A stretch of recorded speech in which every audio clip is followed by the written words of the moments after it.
4 मंजिला मकान की छत पर जब ये कमरा मिल गया तो अपने आप को बड़ा खुशकिस्मत समझा था मैंने। 18 फुट लंबा और 12 फुट चौड़ा ये रूम, और किराया सिर्फ 2000 रुपए। कौन सोच सकता है? ऊपरी मंजिल, गर्मी में परेशानी हो सकती है, हो ना। गर्मी में बाहर छत पर खुले आसमान के नीचे सोने का सुख भी तो मिलेगा। छत भी काफी बड़ी है। ऐसे आधुनिक शहर में, इस इलाके में ऐसे मकान अब कम ही रह गए हैं। रेलवे लाइन, कब्रगाह, कारखाने और चारों तरफ ढेर सारी हरियाली। सब कुछ मिलाकर देखें तो थोड़ा अलग थलग और तन्हाई का सुख देने वाली जगह है ये, खासकर रात के समय। घर के मालिक एक मुसलमान हैं, अपनी दुकान है उनकी। मेरा दोस्त है प्रमोद, वो इनकम टैक्स का बड़ा ऑफिसर है। उसी की सिफारिश के चलते ये कमरा मुझे किराए पर मिल पाया है। बहुत दिनों से खाली था, गंदा भी पड़ा था। खैर जो भी हो, पढ़ने लिखने के लिए इतना शांत और सुकून भरा कमरा आसानी से तो मिलने से रहा। कमरे की साफ सफाई हुई, रंग रोगन हुआ, और अब मुझे अपना लिखने का काम शुरू करना था। उन पत्रिकाओं के लिए लिखने बैठा जिनका पेमेंट जल्दी आता है। लेकिन ऊपर वाले की दया, दिमाग में कुछ आ ही नहीं रहा, एकदम खाली पड़ा है। मैं सोच रहा था कि नई जगह जाकर जैसे नींद नहीं आती है, वैसे ही लिखने का आइडिया भी नहीं आता। शायद कुछ दिनों बाद ये ब्लॉक दूर हो जाए। 8-10 दिनों के बाद दोपहर के वक्त मैं सीढ़ियों से नीचे उतर रहा था तो दूसरे माले के एक कमरे के सामने देखा एक जवान लड़की खड़ी है। जैसे ही मुझे देखा वो मुस्कुरा दी और बोली, एक बात पूछूं आपसे? हाँ हाँ, क्यों नहीं। आप क्या वो लेखक योगेश रॉय हैं? मेरे ईगो का लेवल जरा ऊपर आ गया। मैं जरा संभल कर मुस्कुराया और बोला, आपने कैसे जाना? वो लड़की बस होंठ के एक कोने से मुस्कुराई। आपके कमरे के दरवाजे पर नेम प्लेट लगी है, और फिर आपका चेहरा और व्यक्तित्व देखकर ही समझा जा सकता है। ऐसा क्या? जी, आप जब रास्ते पर चलते हैं आपकी आंखें नीचे रहती है। शायद हर वक्त प्लॉट के ही बारे में सोचते होंगे ना? अब जाकर मैंने गौर किया कि ये लड़की शादीशुदा थी। उम्र 23-24 से ज्यादा नहीं हो सकती। वो आते जाते मुझे गौर से देखती है, ये सुनकर मुझे हैरान होना चाहिए था, लेकिन मैं बोला, आप क्या इसी फ्लैट में रहती हैं? वो अचानक अनमनी सी हो गई और बोली, रहती थी, अब कभी कभी आ जाती हूँ। पता है, इस फ्लैट से एक अजीब सा लगाव हो गया है। इतना कहकर उसने तेजी से बातचीत का मुद्दा ही बदल दिया। अच्छा, एक अनुरोध करूं? हाँ हाँ, क्यों नहीं। मैं अगर अपनी लाइफ हिस्ट्री बताऊं, मतलब मेरी कहानी, जीवन की कहानी, तो आप उस पर एक उपन्यास लिख सकते हैं। पढ़ने वालों को अच्छा लगेगा। अरे बाप रे, इसका स्क्रू ढीला विला है क्या? वैसे हर इंसान सोचता है कि उसकी अपनी जिंदगी बहुत रोमांच से भरी रही है और उस पर कहानी, उपन्यास लिखा जा सकता है। लेकिन इस लड़की के देखने के अंदाज में कुछ अद्भुत था, कुछ अलग सा। बीच बीच में दिखता है, फिर छिप जाता है। चेहरे की चमक और रोशनी भी आ रही है, जा रही है। लड़की आकर्षक है, दुबली पतली है, लेकिन जहां जितनी मांसलता होनी चाहिए वो भी है। इसकी आंखें मानो हमेशा कुछ तलाशती रहती हैं। लगता है अंदर से बहुत दुखी है। मैंने कहा, पहले मैं तो सुन लूं, लेकिन यहां खड़े होकर तो सुना नहीं पाएंगी आप। मैंने भी ऐसा कब कहा?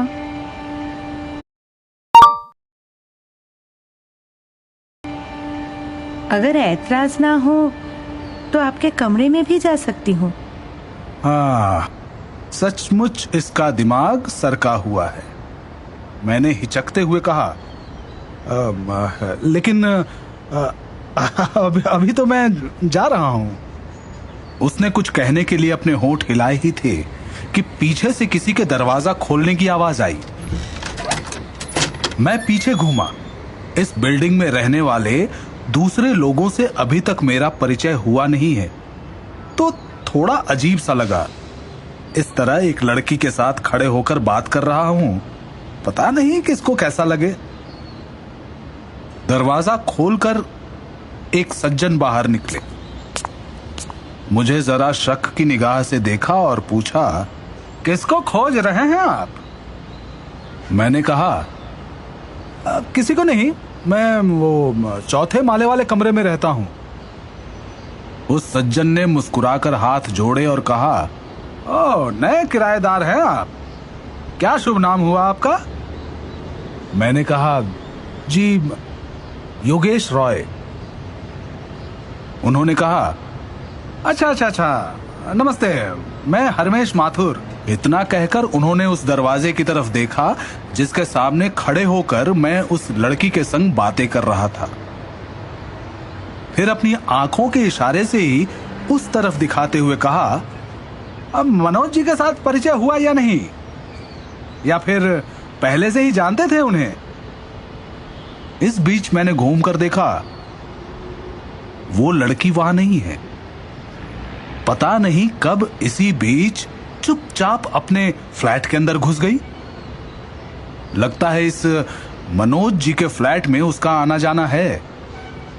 मैंने उस आदमी को जवाब दिया, जी नहीं, उनसे नहीं मिला अभी तक, मैं नहीं जानता उन्हें, जान लूंगा। मिस्टर हरमेश की आंखों में एक बार फिर शक की परछाई तैर गई। आप किसी के साथ बात कर रहे थे, कौन था समझ नहीं पाया। बातचीत सुनकर ही तो दरवाजा खोला मैंने कहा, वो एक लड़के, मतलब लेडी थी, कह रही थी पहले मनोज जी वाले फ्लैट में ही रहती थी, बीच बीच में घूमने मिलने आ जाती हैं। हरमेश जी ने भौहें सिकोड़ कर कहा, लेडीज 4 नंबर फ्लैट में कभी रहती थी? कैसी थी दिखने में, बताइए जरा। मैंने ऊपर ही ऊपर चेहरे का एक विवरण दिया। सुनते समय हरमेश जी के चेहरे पर बड़े अजीब से भाव आ जा रहे थे। मेरी बात सुनने के बाद वो कुछ नहीं बोले, सीधे 4 नंबर के फ्लैट के दरवाजे के पास गए। धीरे से बोले, मानो रहस्यों से बना हुआ जाल फैला रहे हो। देखिए, आप खुद ही देखिए, क्या अजीब बात है ना। मैंने आगे बढ़कर देखा, दरवाजे पर बड़ा सा ताला लगा हुआ था। आजू बाजू में बस 2 ही फ्लैट हैं। दूसरी तरफ सीढ़ी, वो आखिर गई कहां? हरमेश जी ने अचानक झपटकर मेरा एक हाथ पकड़ लिया और फुसफुसाकर बोले, आप नए आए हैं ना यहां? एक बात बताता हूं, ध्यान से सुनिए। ये मकान सही नहीं है। हम तो जल्दी से जल्दी जाने की सोच रहे हैं, छोड़कर। हो सके तो आप भी ऐसा ही कीजिए। जानते हैं, इस मकान में कोई 2-3 महीने से ज्यादा नहीं रहता। जो आता है आने के साथ ही जाने की बात करता है। मेरा हाथ छोड़कर वो जल्दी से अपने फ्लैट में घुसे और धड़ाम से दरवाजा बंद कर दिए। मैं कुछ देर खामोश खड़ा रहा। उस दिन से इसी वाकये के बारे में सोच सोचकर परेशान होता रहा। रमेश माथुर की बातों पर कैसे भी भरोसा नहीं हो पा रहा था। एक चलती फिरती जिंदा लड़की मेरे साथ खड़े होकर उसने इतनी देर बातचीत की और उसे वो भूत बता रहे हैं। तो क्या वो लड़की किसी और वजह से हरमेश बाबू से छिपकर और मुझे बिना बताए वहां से चली गई? उसे लेकर कितने सवाल मन में उमड़ घुमड़ रहे थे। इसीलिए शाम 7 बजे लौटकर दूसरे माले के 4 नंबर फ्लैट की घंटी बजाई। थोड़ी देर बाद दरवाजे का पल्ला थोड़ा सा सरका। एक भारी भरकम आवाज आई। कौन चाहिए? मनोज जी हैं क्या? दरवाजा खोलकर वो बाहर निकला। उम्र मेरी जितनी, थोड़ा भारी चेहरा, कसरती बदन, खाली बदन ही बाहर आया था। बोला, आप तो वो ऊपर छत वाले कमरे में आए हैं ना? जी, मेरा नाम योगेश रॉय है। दोनों ने एक दूसरे को नमस्कार किया। उसके बाद मनोज ने कहा, आपसे मिलकर अच्छा लगा। वैसे कोई बहुत जरूरी बात थी या बुरा मत मानिएगा। दरअसल मुझे सुबह शाम वर्जिश करने की आदत है ना, वही। अब जाकर मैंने देखा कि वो पसीने में डूबा था और उसके खाली बदन होने का कारण भी समझ में आया। मैंने कहा, ओहो सॉरी, तो अभी आपको डिस्टर्ब नहीं करूंगा, फिर कभी आपसे बात करने आ जाऊंगा।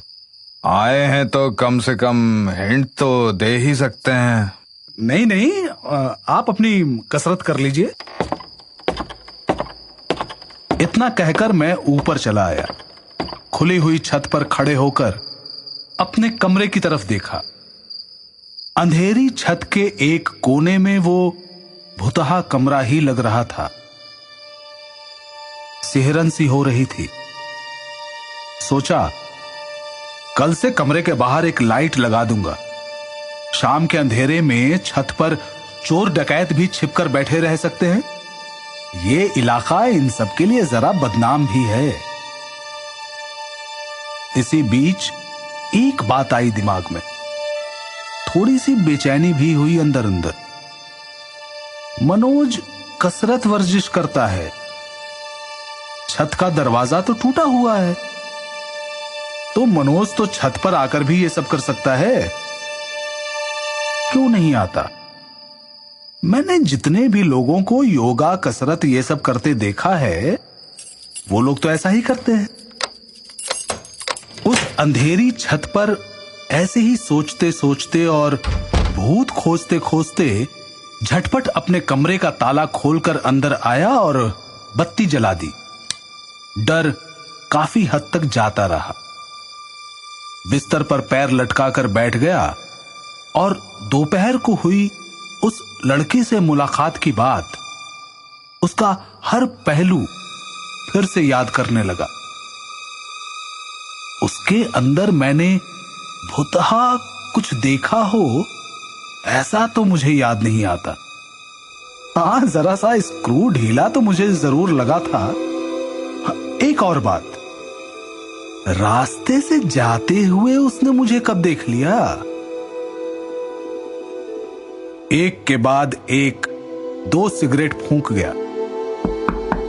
अचानक किसी की भारी भरकम आवाज में अपना नाम सुनकर लगभग डर सा गया। मैंने हकलाते हुए जवाब दिया, कौन? मैं मनोज।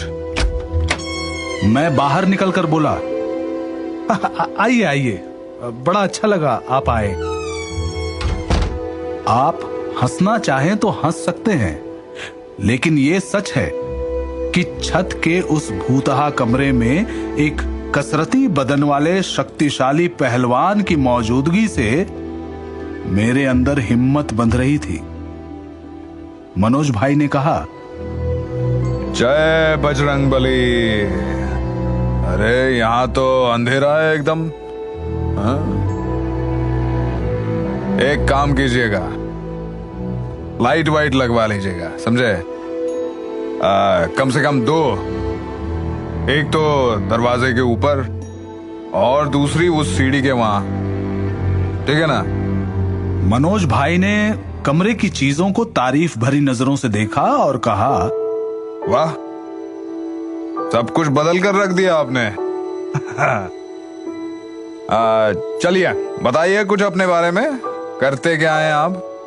कुछ खास नहीं, बस यूं ही थोड़ा लिखता विखता हूं।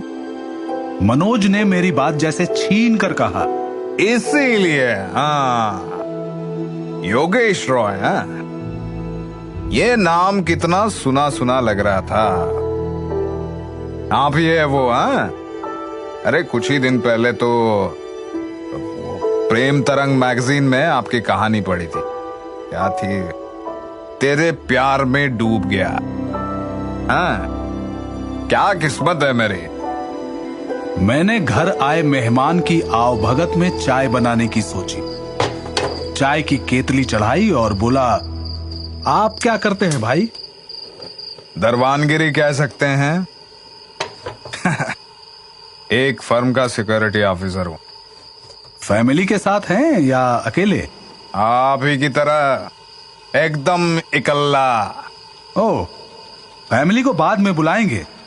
अरे नहीं नहीं, उस फंदे में नहीं फंसा अब तक मैं। बाबूजी अभी जिंदा है, रहते हैं दिल्ली में भैया के साथ। मैं कंपनी के खर्चे पर इतने बड़े फ्लैट में रहता हूं, लेकिन अब जो लग रहा है ज्यादा दिन रहना होगा नहीं भाई। क्यों? ऐसा क्यों कह रहे हैं? घर तो अच्छा ही है। अच्छा। मनोज का चेहरा एकदम गंभीर हो गया। अरे कितना अच्छा है ये आपको भी पता चल जाएगा। पहले रहिए तो कुछ दिन। क्यों, भूत भूत है क्या यहाँ? अगर कहूंगा तो विश्वास कर पाएंगे? इस घर में बहुत सारे लोगों को एक लड़की दिखाई पड़ती है। पहली दफा मिलती है तो समझ में ही नहीं आता कि वो है कौन।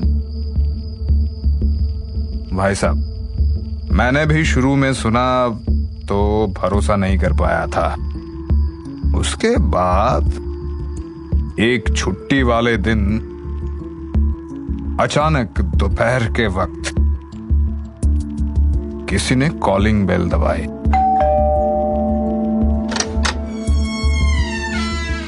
दरवाजा खोला तो देखा 23-24 साल की एक लड़की। मांग में सिंदूर है, मंगलसूत्र भी है। मैं हैरान रह गया। मुझसे कुछ कहा नहीं, कुछ बोली नहीं, कमरे में घुसने लगी। ये देखकर मैं भी हटकर खड़ा हुआ। घुसकर ये कमरा, वो कमरा, बाथरूम, बालकनी, किचन सब घूमने लगे।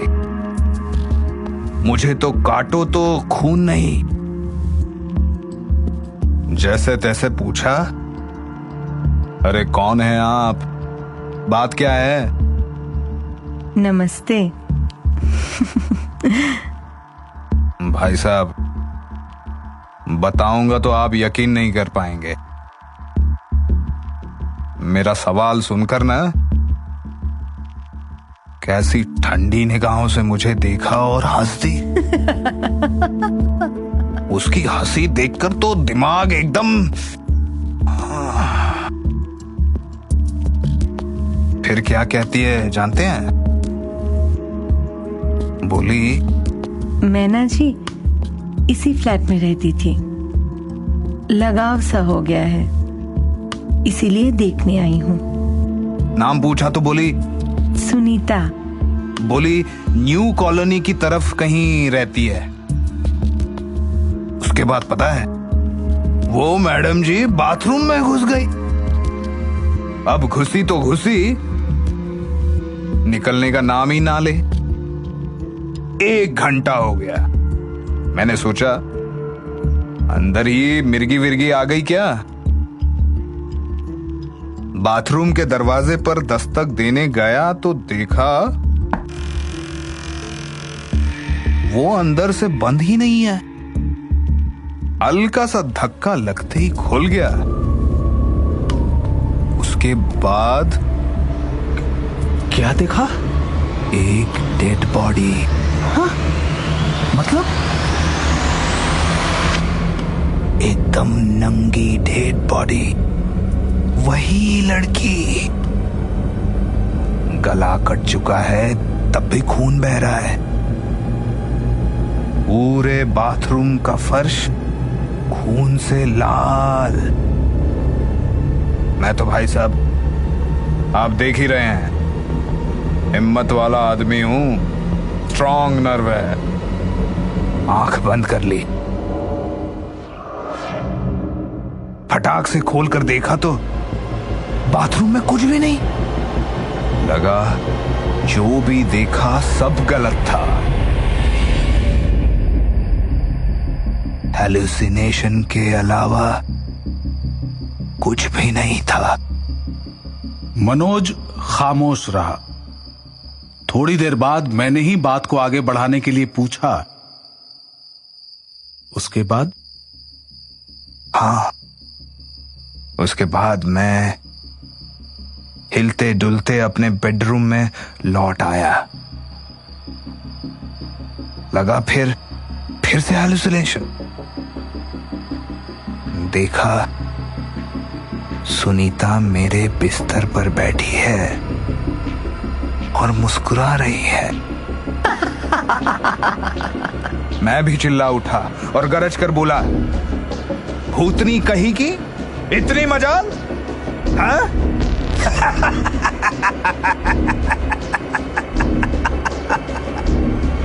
मनोज अट्टहास कर उठा। मैंने फिर से कहा, और उसके बाद? उसके बाद और क्या? मैं घूंसा दिखाते हुए आगे बढ़ा तो वो बिस्तर पर पीछे खिसकी और खिसकती गई। और फिर मेरे साथ शुरू हुआ चोर पुलिस का खेल। हाथ में ही ना आए, लड़की नहीं हवा थी। इस कमरे उस कमरे से होती हुई फुर से दरवाजा खोलकर बाहर निकली और गायब हो गई। सीढ़ियों पर जाती उसके कदमों की आवाज भी सुनाई थी। मैंने दरवाजा बंद कर दिया। मनोज चुप रहा। स्टोव पर चढ़ी केतली में उबलता पानी आवाज कर रहा था। रेल लाइन पर एक इंजन तेज आवाज में सीटी बजा रहा था। मनोज की बातों पर यकीन करूं ना करूं समझ नहीं पा रहा था। दोनों ही थोड़ी देर खामोश रहे। कुछ देर बाद चाय पीते पीते कहा, फिर कभी कुछ नहीं देखा? मनोज चाय का घूंट भरकर सर हिलाया।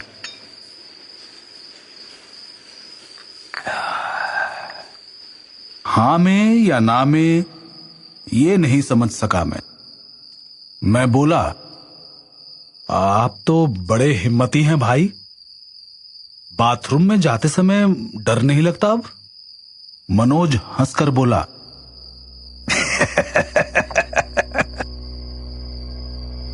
एक बात पता है, भूत अगर इतनी आसानी से इंसान के पास आ सकता, बातचीत कर सकता, तो भूतहा कुछ होता ही नहीं। इंसान भी क्यों इतना डरता? मैं भी नहीं डरता, बल्कि मुझे तो बीच बीच में लगता है कि क्यों वो हरदम ऐसे नहीं मिलती। तो फिर घर छोड़ने की क्यों सोच रहे हैं? दरअसल रात को बड़ी तकलीफ होती है। जितनी बार रात में नींद खुलती है, लगता है पास में कोई सोया है। उसकी मौजूदगी का एहसास होता है, इतना कि शरीर में टच भी होता है, लेकिन सचमुच में कोई नहीं।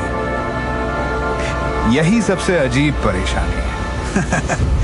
अरे भाई, आखिर मैं भी तो मर्द हूं। बैचलर। मुझे अंदर बेचैनी होती है।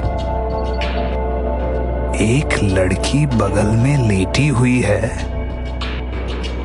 ठीक है, हेलुसिनेशन ही सही, लेकिन है ना।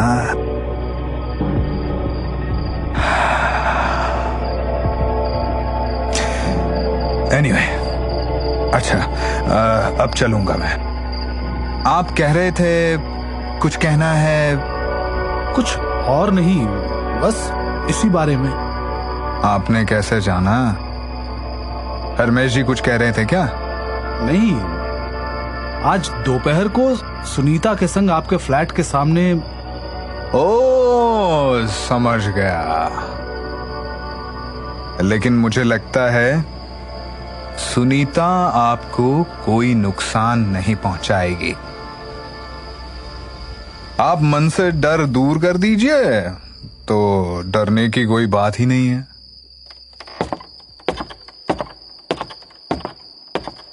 मनोज भाई चला गया। अपने अंदर साहस को जगाने के लिए ही छत को तेज कदमों से पार किया। जब उसके पैरों की आवाज धूमिल होती गई, तो मैं भी अंदर की ओर मुड़ा, और मुड़ते ही आतंक से भर गया। मेरे बिस्तर पर सुनीता पैर लटकाकर बैठी है।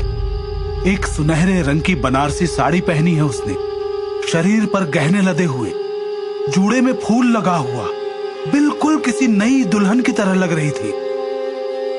मैं किसी बुत की तरह खड़ा रहा। गले से आवाज नहीं निकली। सर में चक्कर सा आ गया। मैं गिर पड़ा। जब होश आया तो देखा कमरे की चौखट के पास लेटा हुआ हूं। शुरू में तो कुछ समझ में ही नहीं आया। लड़खड़ाते हुए खड़ा हुआ।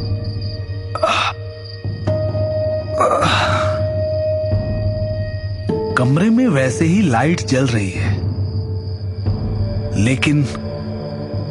लेकिन सुनीता का भूत कहीं नहीं। इंसानों का ये एक अजीब स्वभाव है। भूत के डर की तुलना में घुटने का दर्द ज्यादा लगने के कारण भूत के ऊपर गुस्सा आ रहा था। इस वक्त अगर सुनीता फिर आ जाए तो मैं उसे मार ही बैठता। मैंने मुट्ठियां भींच कर 2-4 गंदी गालियां दी। और की बच्ची, हरामजादी कहेगी, कहां से आई कहां चली गई, जाएगी तो छोड़ूंगा नहीं। बेकार औरत। एक औरत को, इंसान को जो कहा जा सकता है सब कहा। फिर अंत में उसे एक बार और ललकारा।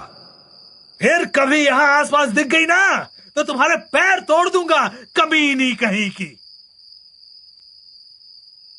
अकेले कमरे में मुट्ठियां भींचे मैं ऐसे गालियां बक रहा हूं, ये देखकर कोई भी मुझे पागल करार देता। लेकिन उस समय वहां कोई खिलखिला उठा। मैं संभल गया। सारी हिम्मत जाती रही। फटाक से दरवाजा बंद करके बिस्तर पर आकर बैठ गया। उस रात भूखा ही सोना पड़ा।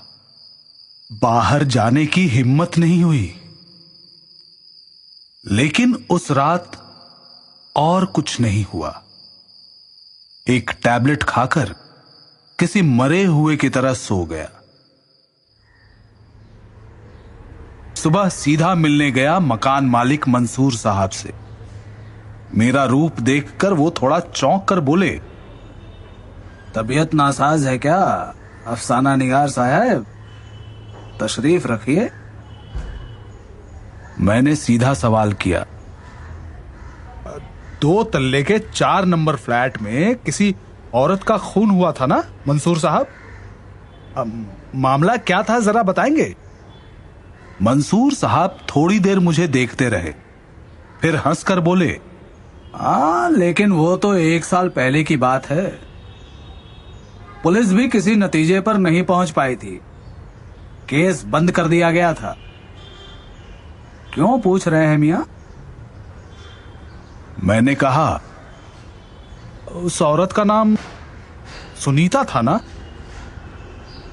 उन्होंने कहा, हाँ, और उसके खाविंद का नाम था महेश। कहकर मंसूर साहब ने आवाज धीमी की। हाँ, वो महेश बाबू ने ही अपनी बीवी का कत्ल किया था। पुलिस को पैसा वैसा देकर मामला दबा दिया था। महेश को शक था कि पराये मर्द के साथ उसकी बीवी के ताल्लुकात थे। मैंने पूछा, कौन था वो आदमी?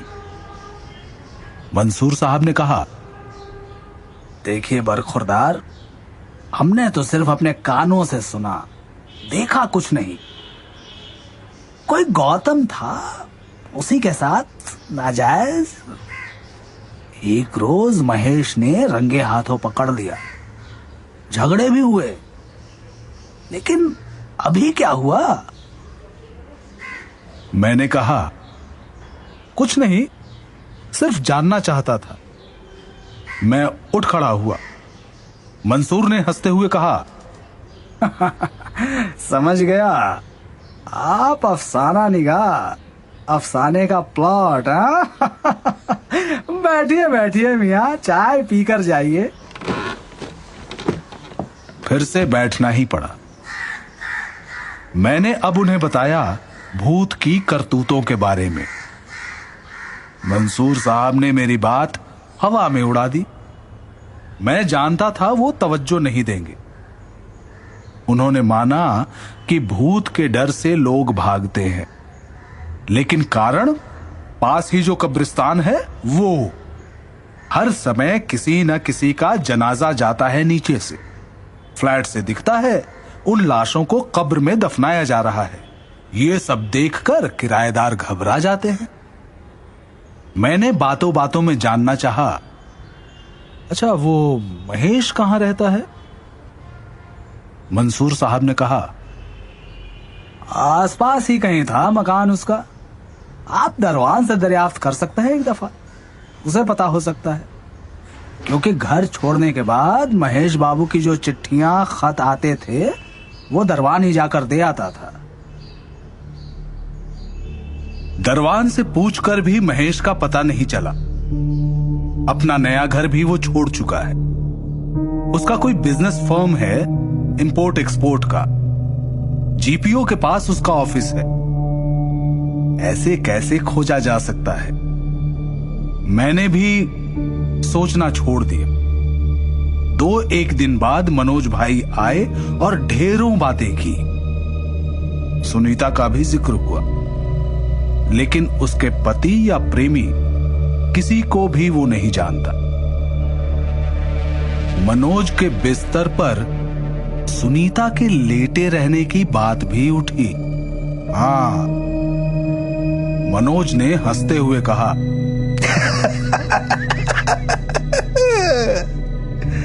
हाँ, सुनीता का भूत रोज मेरे साथ सोने आता है। मुझे भी आदत सी हो चली है, अच्छा लगता है, उत्तेजना होती है ना।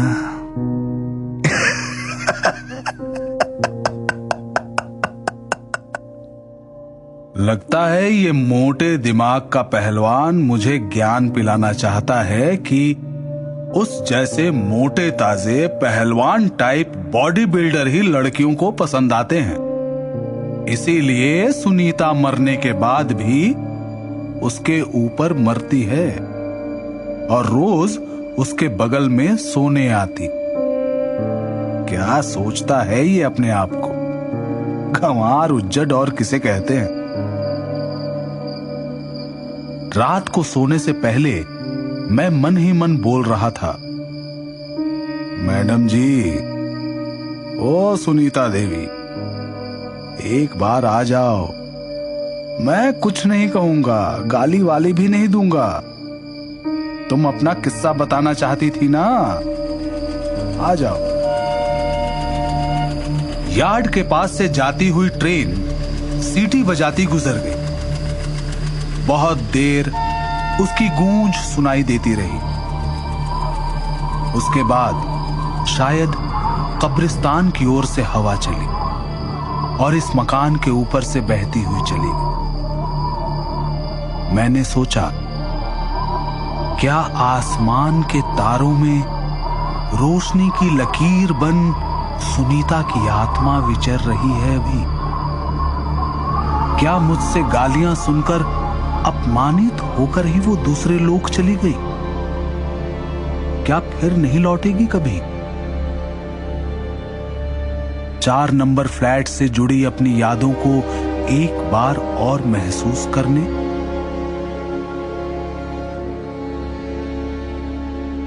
इन दिनों अपने आप पर बेहद गुस्सा आया।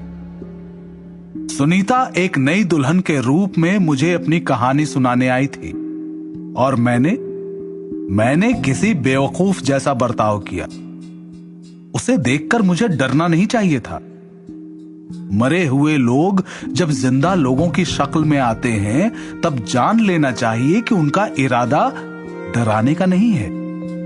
डराना होगा तो वो डरावनी शक्ल लेकर आएंगे।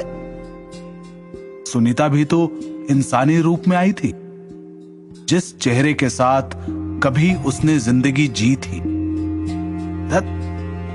ये मामूली बात पहले समझ में नहीं आई। सुनीता जरूर रूठ गई है। मैंने बार बार माफी मांगी, कहा, सुनीता जी, अब कभी आपकी बेइज्जती नहीं करूंगा, कुछ नहीं कहूंगा, डरूंगा भी नहीं। आ जाओ, चली आओ। लेकिन आए मनोज भाई। अगली रात लगातार दस्तकों को सुनकर चौंक गया था। सुनीता है क्या? दूसरे ही पल लगा, वो तो आत्मा है, कहीं भी जा सकती है, हर जगह जा सकती है। दरवाजा हो या दीवार, उसे कौन रोकेगा? दुनिया की हर चीज उसके सामने छोटी है, कमजोर है। मनोज हड़बड़ाते हुए कमरे में आया, हाँफ रहा था। मैंने पूछा, क्या हुआ? मनोज के चेहरे पर हवाइयां उड़ रही थी, आंखें लाल। इशारे से पानी मांगा।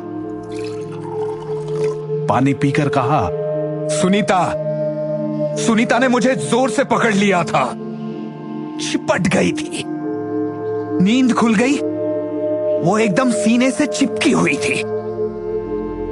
उसके बाद मुझे एहसास हुआ, उसका बदन एकदम ठंडा। मुझसे बर्दाश्त नहीं हुआ, उत्तेजना बर्दाश्त नहीं हो रही थी। उसके बाद लगा वो मेरा गला दबा रही है, सांस रुक रही है। मैंने उसे धकेल कर अलग करना चाहा। उसके बाद अचानक रुककर वो दरवाजे की तरफ देखा और चीखा, रुक जा नयन, आज नहीं बचेगी तू मेरे हाथों से। मुझे कुछ भी दिखाई नहीं पड़ा। तूने सोच कर क्या रखा है? चाहती क्या है तू? मनोज जानवरों की तरह चीखता हुआ दरवाजे की ओर लपका। मैंने छत से भागम भागी की आवाज सुनी, बाहर निकलकर आवाज दी, मनोज भाई, अरे क्या कर रहे हैं, इधर आइए।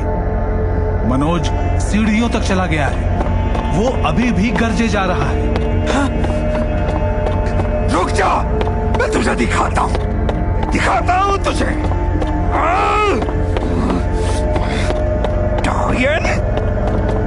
किसी इंसान को ऐसे गरजते मैंने नहीं सुना था।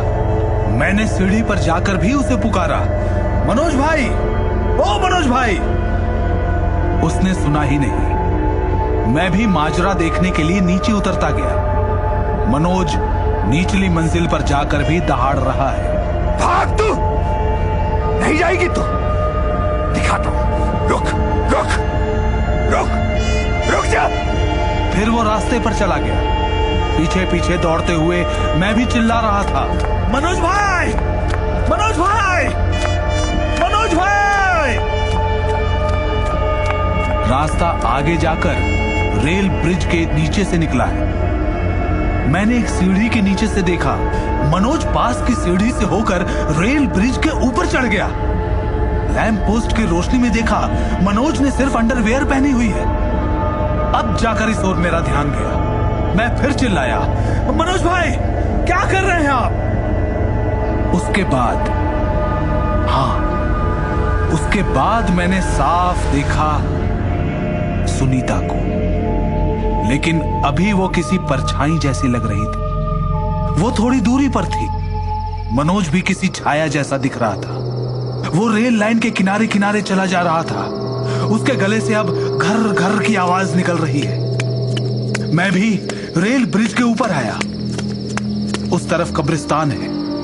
चारों तरफ से पेड़ों से घिरा कब्रिस्तान अभी सुनसान है और अंधेरे में डूबा हुआ है। उसी समय एक हवा चली। हवा तेज हो गई। कब्रिस्तान के पेड़ हिलने लगे और तभी अचानक पूरे इलाके की लाइट बंद हो गई। शायद पावर कट। अंधेरे में ही रेल लाइन के किनारे चलते चलते चिल्लाकर फिर पुकारा, मनोज भाई, मनोज भाई। कोई जवाब नहीं मिला। आसमान में तारे टिमटिमा रहे। बादल का नामो निशान नहीं, लेकिन हवा है कि बढ़ते बढ़ते तूफान में बदल रही है। चारों तरफ हवाओं का शोर जो समंदर की गर्जना जैसा लग रहा है। आधी रात के इस अंधेरे में रुक जाना ही पड़ा, वरना नीचे लुढ़क जाता। तभी दूर से आते रेल के इंजन की रोशनी दिखाई दी। उस रोशनी में मैंने देखा मनोज रेल लाइन के बीचों बीच लकड़ी के तख्तों पर पैर रखता लड़खड़ाता हुआ दौड़ा जा रहा था। लेकिन सुनीता अब कहीं नहीं दिख रही। मैंने बिल्कुल किसी असहाय की तरह खड़े होकर देखा। रोशनी तेज हो रही है। डाउन ट्रेन तेज सीटी बजाती हुई बढ़ी चली आ रही है। इधर तूफान भी तेज होता जा रहा है। चंद लम्हों के बाद उस तेज रोशनी के साथ मनोज को टकराते देखा और वो ट्रेन धरती को कपाती हुई मेरे सामने से गुजर गई।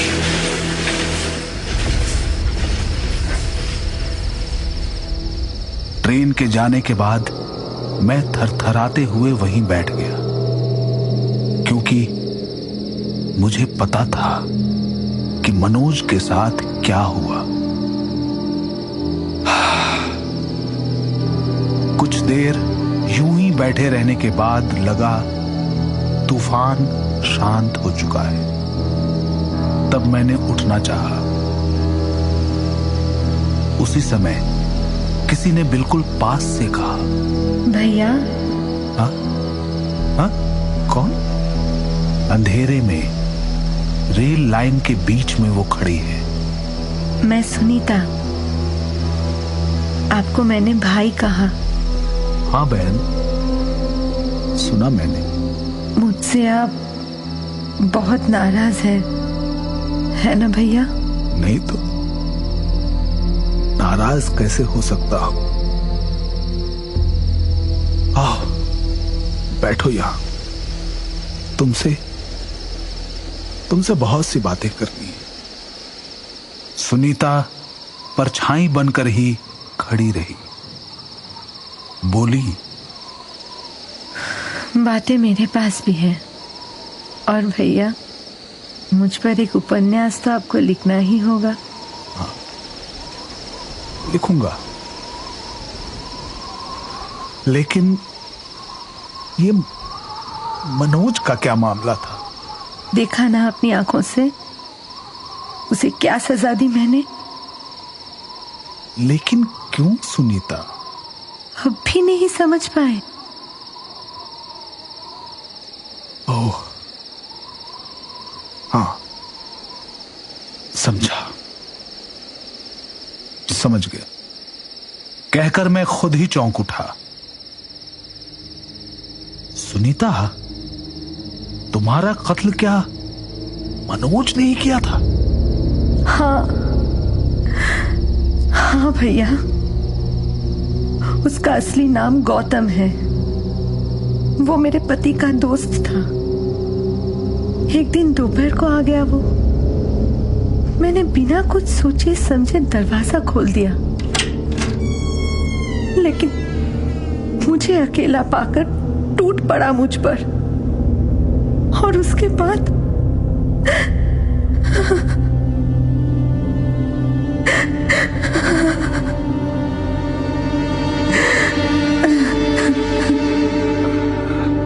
सुनीता, भैया, रोते नहीं। मैं समझ सकता हूं क्या हुआ था, और फिर बाद में तुम अपने पति से ना कह सको, इसलिए तुम्हें मार डाला। उसके बाद भी वो तुम्हें भूल नहीं पाया। वही फ्लैट किराए पर लिया क्योंकि तुम्हें पाने की हवस उसके अंदर से गई नहीं थी। रोज रात अचानक कहीं से टॉर्च की रोशनी मुझ पर पड़ी।